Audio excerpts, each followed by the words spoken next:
Dua tahanan Kejaksaan Negeri Watampone di Bone, Sulawesi Selatan nekat kabur dari lapas Watampone. Keduanya memanfaatkan kelengahan petugas saat hendak dimasukkan ke dalam lapas.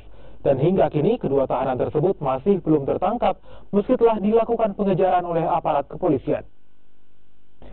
Memanfaatkan kelalaian petugas, dua tahanan kabur dari halaman lapas Bone pada Rabu malam 28 November 2018. Kejadian berawal saat kedua tahanan tersebut bersama 16 tahanan lainnya hendak digiring masuk ke dalam lapas dari mobil tahanan kejaksaan setelah menjalani sidang di Pengadilan Negeri Watampone.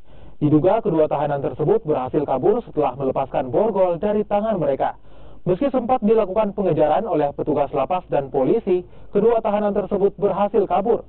Kedua tahanan tersebut diketahui bernama Amir, merupakan tahanan kasus pencurian, sedangkan Arman merupakan kasus narkoba. Keduanya merupakan tahanan jaksa yang dititipkan ke lapas 2A Watampone di Bone, Sulawesi Selatan.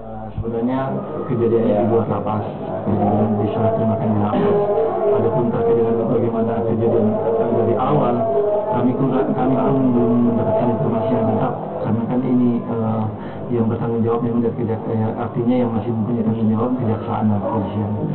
Kami biasanya pertama kami memberikan backup data, mungkin ada data-data yang dibutuhkan oleh pihak kepolisian dengan kejaksaan.